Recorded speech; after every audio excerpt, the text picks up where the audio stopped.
Welcome to episode 96, 97 even, of Rubbish Talk with me, Alistair Meldrum.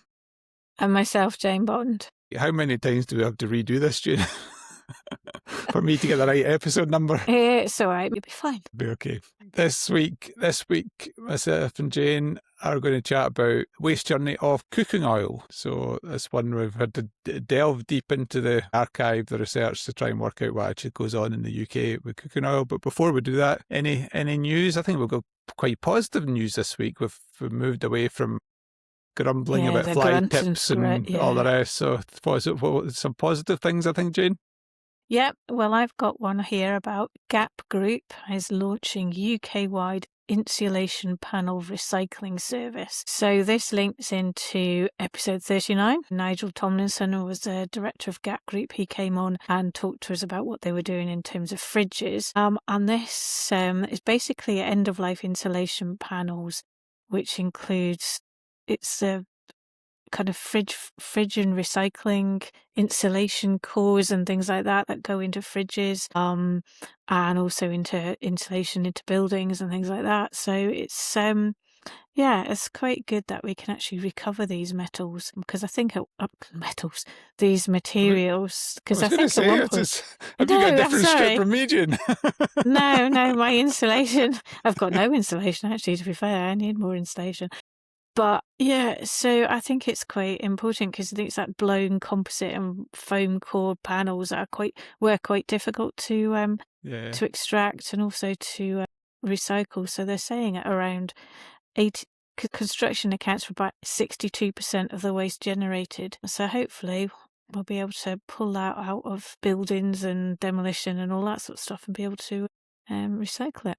Yeah, no, I was, when I was round their plant last year, they were primarily doing fridges, but they were explaining that their process can also take the foam insulation, and it's basically to capture some of them have got ozone depleting chemicals in them, and some have got gases with a higher global warming potential. So by putting them through the plant, you're removing that gas and treating it safely, and then they basically create a fuel for energy from waste with the remaining foam. So all good that they're pushing that out nationally. So next one in a similar vein, Enva's to open a 124,000 square foot fridge recycling facility in Dartford. So they've got a new fridge recycling facility down Dartford in Kent, and they reckon once up and running, it'll enable treatment of 350,000 tonnes of waste electrical and electronic equipment. I presume mainly end-of-life fridges and freezers. Just thinking back... Is that 350 or 35? 35,000. Am I not reading the script right either today? If I keep making mistakes, people know we're doing it pretty much live. So... no, 35,000 tonnes of waste electrical. But thinking back to that interview with Nigel and visit to the Gap site, it's just incredible how many fridges and freezers we throw out in the UK every year. It's ridiculous numbers. I think we had that discussion last time. Like, my fridge is been on the go for years and years. Yeah. So is mine with my different coloured door handle.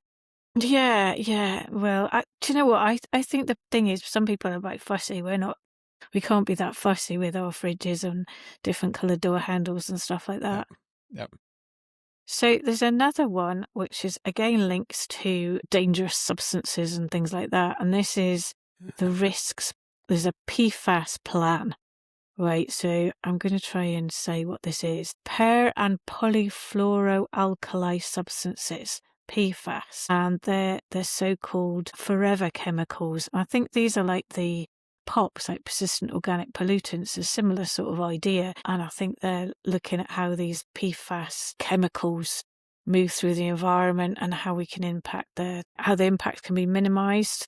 So that's Yeah, it's interesting because it says the resistance means they break down extremely slowly, leading to their accumulation in soils, water bodies, and living organisms. So it's kind of like the persistent organic pollutants. The persistent forever chemicals, and actually getting rid of them is quite difficult. And because they bioaccumulate or they accumulate, it gets worse and worse as time goes on. So DEFRA are trying to sort it out and see how we can get guidance and all of that sort of stuff on how to deal with it, really.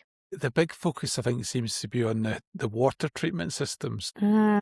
They're looking at putting statutory limits on sewage treatment, basically, before discharge. So potentially big implications for the waste sector, because quite a lot of landfill leachate is taken to sewage works for treatment. And if it's got high levels of PFAS, I'm sure the water companies will be saying, hang on a minute, we don't want your horrible leachate with lots of PFAS in it. So I'm just wondering now how you monitor for it. I mean, the sampling, it's not standard sampling, is it?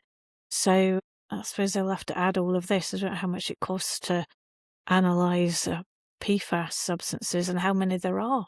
Well, that's the classic. That was a classic issue with the POPs stuff. It was trying to work out where the POPs was and how could you measure it and so on. So I think it'll be a similar discussions. Yes, that could be an interesting journey. Absolutely. And slightly closer to home, I picked up on Fife Council. Sandy Alexander had put a report to the Fife councillors about, dare I say, abuse of their bulky uplift service. So we had Amanda Young from PhD student, University of West of Scotland, and she talked a lot about changing behaviour, making it more accessible for people to get rid of their waste, if you like. And one of the things she was advocating was sort of free bulky uplifts to try and help that. But the knock-on effect of that is Fife Council basically reporting that there's some people just using bulky uplift to avoid them using the recycling system.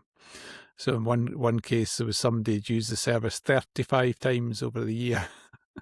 And they're trying to sort of work out some way of stopping people doing that. So they're suggesting moving to maybe a limit of 1 uplift per month or 13 uplifts per year. Well, I was pretty impressed, to be fair, that they actually did it for free. Absolutely. I mean, I don't think there's very many councils that do bulky uplifts for free. Yeah. I mean, you normally have to pay for it. So there you go, 5 councils, start charging. Yep. Sorry, guys. We did chat. I did chat with Amanda Young in episode 82. We talked about fly tipping, and that was one of the policies that came up was whether free bulky uplift does reduce fly tipping. So you can see like sofas and things like that, but how many sofas do you have? You don't have 35 sofas a year, do you? I think using your bulky uplift collection for your residual waste is a bit naughty. Yes, totally, absolutely. A bit naughty. And saying that, I did use it after Christmas, because for some reason South Ayrshire Council forgot to empty my residual waste bin. So I did. That's not good after Christmas. No. I know. I don't know why I was left out. I was feeling a bit neglected, but I don't think it was intentional. I think it was just an accidental. They've just literally forgotten to do a bin. I was a bit paranoid. I'd left my bin like about an inch open, and whether they were enforcing the rule, but I don't think it was. I think they were just I think it was just bad luck. So this other thing, and we'll probably come on to this a little bit later as well, is McDonald's. I mean, Friends, the programme Friends was around when, I was younger and used to watch it all the time. And it was absolutely fantastic. But now it seems like McDonald's is, kind of resurrecting this and having Friends-themed collectibles. So you've got Ross with his pet monkey Marcel, Rachel serving coffee, Monica in her chef, Phoebe with her guitar. And you're like, really? Well, more plastic tat. And it's for grown-ups. It's just... like, really? Surely they've got a sustainability offer. But they do a lot of sustainability stuff and their produce and stuff. Surely somebody thinks handing out more plastic tat to adults is probably not the best thing in the world. No. Saying that, I wouldn't know, but as listeners know, I've only had one McDonald's in about the last 20 years. And you know what? What couldn't be more exciting? There's also a limited time Monica's Marina sauce available. So I think they're just trying to sell their food, aren't they? They're trying to make sure that we kind of take our kids in there for our special friends' little bit of plastic tat. Anyway. I can't see it happening. Anyway, sticking to the food theme, I switched on the TV one day and Rick Stein's Australia series was on. I never knew he lived in Australia. I always thought he lived in Cornwall, but seemingly he's got a very nice house in Australia because it was in the programme. But what caught my attention was he was interviewing or presenting from Josh Nyland's restaurants, and he actually went to Josh's fish butcher. So he set up a butchery for fish. Okay, and the logic was, if you, like in the basically cows and sheep, the supply chain, the food chain, uses the vast majority of that food, that carcass, if you like, for food. And very, very little of it is thrown away. And even the things like the hide will go into leather industry, the hoofs will go in for making glue. So 99% of a carcass will be used in some shape or form. But in the fish industry, it's quite common practice to cut off the tail and cut off the head and throw them away. So this Josh has made a business out of making different cuts of fish. So he would actually...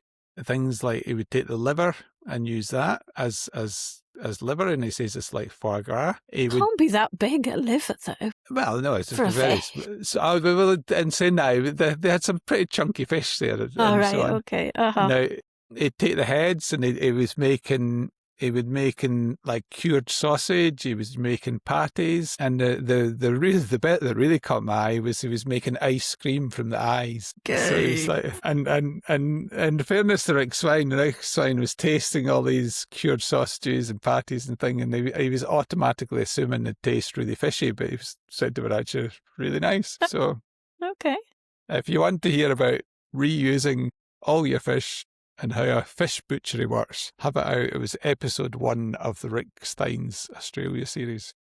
Okay, I'm feeling hungry already, actually. So there you go. And that probably links us on to our waste journey, doesn't it? Because we're going to talk all about cooking oil.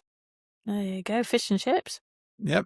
And, well, we were just, before we started recording, we were just chatting about that, you know, and I was going to say in the old days, when Jane and I were young, you did have people have like a chip pan, and you'd have your 10 litres oil in the chip pan, and that'd be reused fairly regular. I think that's probably less of a thing now. I'm not quite sure how many people do it, but certainly in the catering trade, you know, cooking in oil is used a lot. In the UK is a huge issue. We've talked about in the podcast before. Huge issue with the fat going down the sewers. It blocks up the sewers, it catches other things like rags and other things that shouldn't be there. So they reckon this 200 million plus a year in sewer repairs. They reckon over 3,000 homes are flooded annually due to sewage blockages, largely down to oil and grease going down the drains. And a whopping 27% of UK adults admit to pouring fat and oils down the sink, 22% down outdoor drains, and 11% pour it down the toilet. Just like... I'm not sure if the water it all goes the same place. Yeah, I was just like, where would you go outside to throw it down an outdoor drain? Because it's going to go in the same place as when you pour it down the sink or when it goes down the loo.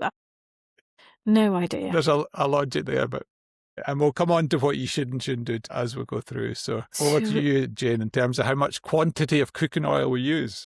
Yeah, well, there seems to be the UK cooking sales volume is quite high. It's supposed to be around about 176 million litres.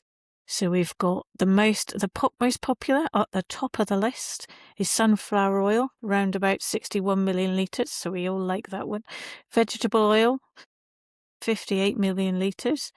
olive oil and extra virgin olive oil, which shows how, getting a bit more expensive here. 31 million litres, still a lot. Specialty oils, 60 million. Rapeseed, 8 million, not 88, 8 million. And coconut oil, 2 million litres. So that's a lot of oil that actually gets sold. We also have, so if we're looking at how much it weighs just less than one litre is just less than a kilogram. So we're looking at 176 million litres, around about 162 million tonnes of oil, which is quite a fair amount.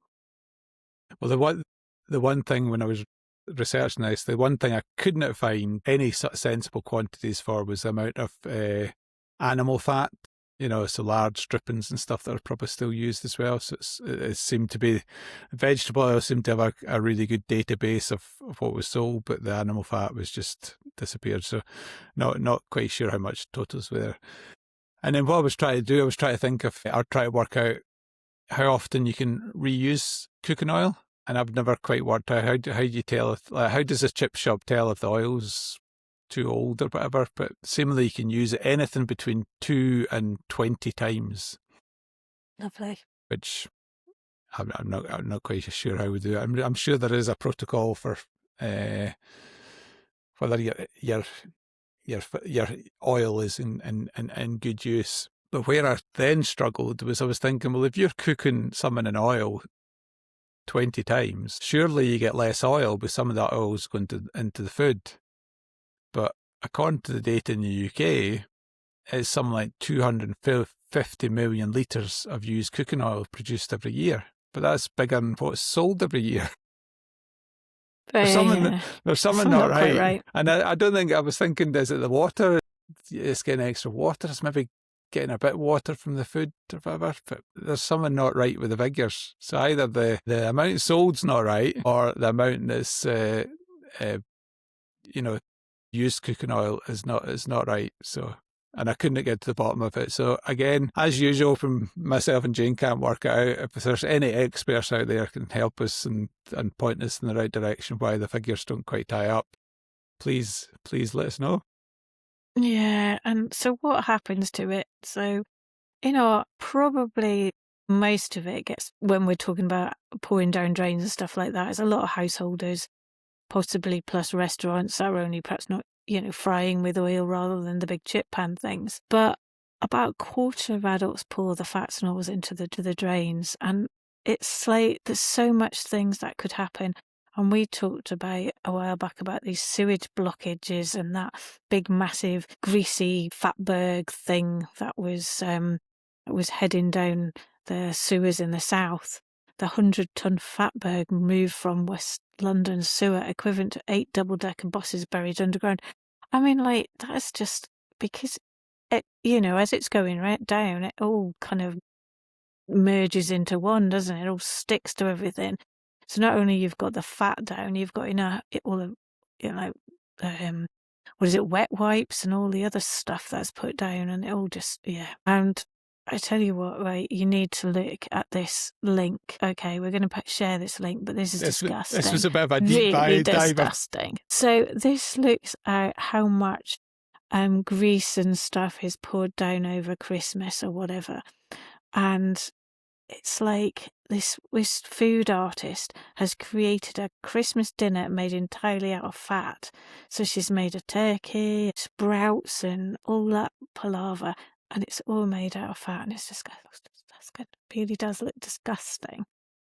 So, and I think I was just highlighting how much fat gets poured down when it shouldn't do because of the issues and problems that it causes. But yeah. They reckon 8.5 million litres of oil poured down the drain during the festive season. And the artist's name, if you want to look it up, is Prudence State. And she does some lovely stuff with chocolate and all sorts. So you don't... She's not actually got her, or I couldn't find on her own site, her Christmas dinner made entirely out of fat. I'm not surprised. She maybe doesn't like that one to showcase her work.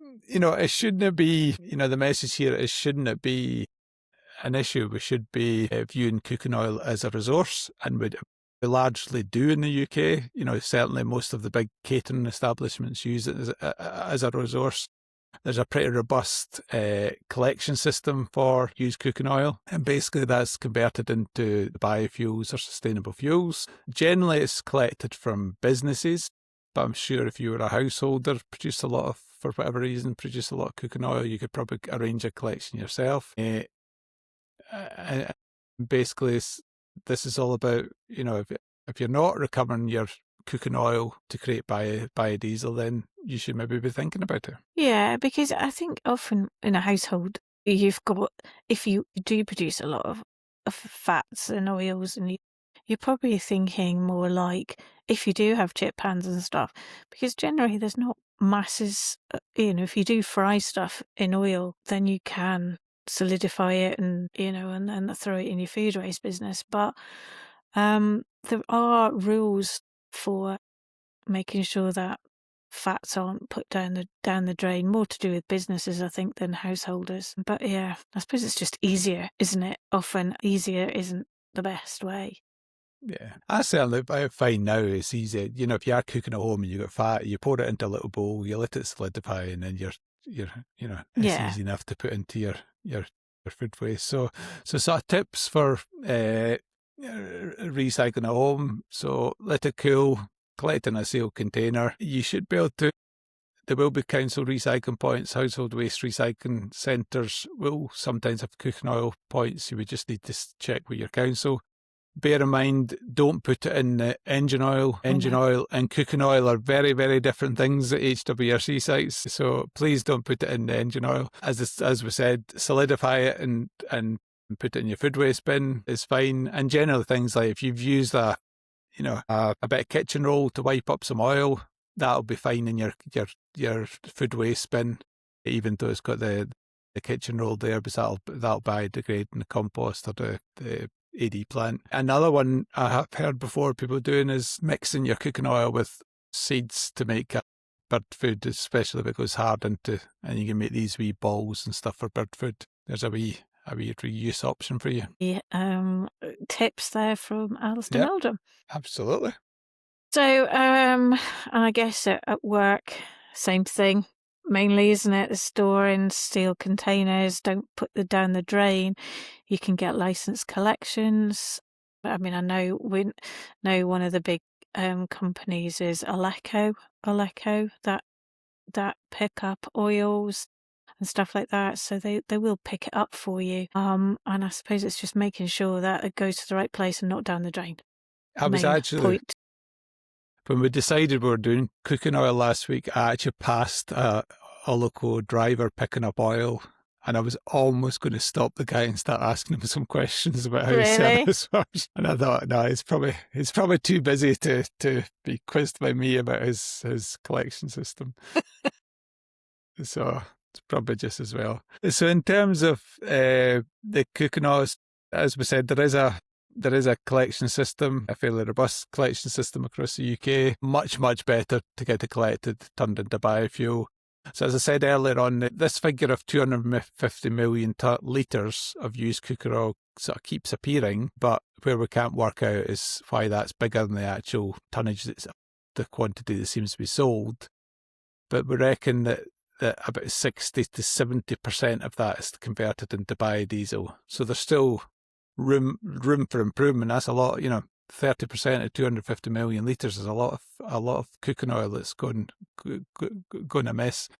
In terms of equivalence, 1 litre of cooking oil can produce almost a litre of biodiesel, but basically the process is sorry, I'm probably stealing your thunder here, Jane, but the process is removing some of the contaminations. It's not a massive amount of contamination. Generally, biodiesel will be used for buses and heavy diesel goods vehicles, agriculture machinery and so on, and it's increasingly used as a feedstock for a sustainable aviation fuel. Not always as a pure, if you like. It's often mixed with other things to provide an aviation fuel. And I think in terms of the actual recycling process, there is a quality protocol wrap guidance note on producing biodiesel, which means that once you've collected it and you've treated it, it's It's not a waste anymore. It's not like you're putting waste stuff into your car. So it's collected from the households and food businesses. And then, the main thing is filtering it to remove all your bits of chips and bits of, fried Mars bar or whatever you've got, water and other stuff. And then we convert it to react with methanol and a catalyst. It breaks down the oil into biodiesel and a secondary product called glycerol. There you go. And then we refine the biodiesel and make sure it meets the fuel standards before being distributed for use. But, like I say, there is a procedure there for biodiesel, which if you're following that, then you can class that as not a waste anymore. I'm worried about your reference to deep fried Mars bar, Jane, because there are listeners in this podcast that'll probably think, what on earth are we talking about? So if you're not aware, everybody must have heard of deep fried Mars bars in Scotland. A deep fried Mars bar is a particular Glasgow delicacy that I've never actually had. Have you had one? No. It doesn't really appeal. Never had the pleasure, but there is such a thing you can buy. So as Jane said, the primary output of the recycled cooking oil is this biodiesel, which has a fairly established market. And basically that'll directly replace fossil diesel. The other valuable product is glycerol, which can be used in soaps, cosmetics, pharmaceuticals, and industrial products. And really, there's very little waste made from the process. There's the biodiesel and there's the glycerol, and then probably a little bit of waste.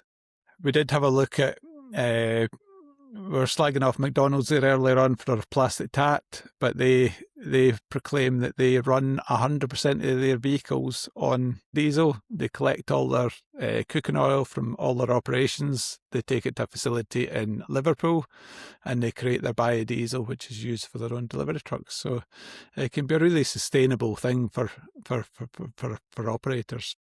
Yeah. So particularly if we can collect all of that, filter it, and you can actually get money for your cooking oil. Actually, you can actually get paid to pick it up. Somebody might pay you. It's not pence per litre. It's not a lot, though, is it? No. I think it was 2 pence per litre. Yeah. You might get paid if you're lucky. 20 pence. Oh, 20 pence. Sorry. 20 pence a litre. But if you work that out into tonnage, that's 200 quid a tonne. Yeah. So you paid 200 quid a tonne rather than having a disposal fee. So it's certainly worth. Yeah, well, absolutely. Yeah. It's bad to. There were stories going around here that cooking oil was. But I'm sure we've done it in the podcast before about cooking oil being stolen. So it's been left out for, the uplift, and it was getting stolen. Yeah. Because you can sell it and make your own biodiesel. So in terms of what do people want from biodiesel? So higher volumes, larger, consistent collections. So, if you do have a big chip shop or something like that and the turnover of oil is quite high, then you're going to get better rates for your oil. And then if you don't have too many chips or deep fried Mars bars in it, your cost will be higher as well. But again, do you know what? We just need to plug the fact that make sure that whoever's taking away your waste oil is a reputable licensed collector. So they have got a license, carrier's permit. They are actually taking it to a licensed facility. They're not just taking it away and going in their back shed and doing some sort of. So here's a question for you, Jane. Even if you're paying for it, will that still be classified as a waste? Absolutely, you don't want it. There you go. It's classified as a waste. So, and I think you need to go through a proper process. Otherwise, you get clogged engine, fuel filters and all that sort of stuff. What you don't want to do is clog it with a bit of chip somewhere. So, it does need to be a proper process. So, yeah. And what sort of price is biofuel? The same as diesel, or is it cheaper or more expensive? Well, it looks like it's a bit more expensive. So, I don't know why. So the value is to do with perhaps it's to do with the processing or whatever. Hopefully we can. But it's obviously a more sustainable for somebody like McDonald's to be able to say they run all their vehicles on 100%, and it's their waste that created. So there's a good sustainability Absolutely, because they're not paying to get rid of it, are they? They're actually Yeah. they're not paying for it as a waste. They're actually doing something with it. Yeah. So yeah. There you go. So it sounds like quite a good news story from the waste world, but I just can't get my head around the quantity variation between what's sold versus what's thingy. And the fact that we only seem to be capturing 70% of it, which seems relatively low when I would think most of it is used in big catering establishments. Yeah, and I think it's just making sure it is actually going to a proper processing facility as well to actually bring it back. But hopefully, in terms of the costs, I suppose it's how it's been refined and that side of it. So hopefully we can.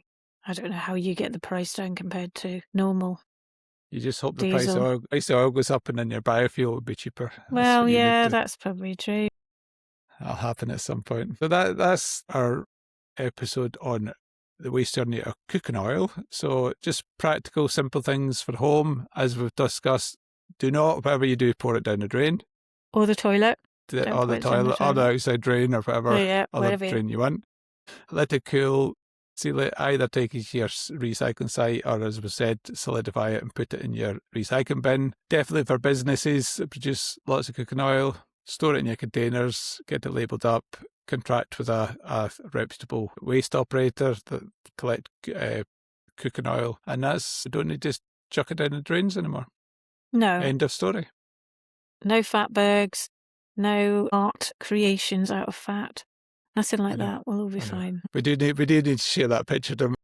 Yeah, no, it's gross. It really is. I mean, she's actually made a really good, creation, but just the thought of the fact that all it is fat is not really very wholesome. And before we finish up, any rants this week, Jane? Well, not specifically. The only rant I've got really is going back to McDonald's, because we've talked about this before, and plastic tat.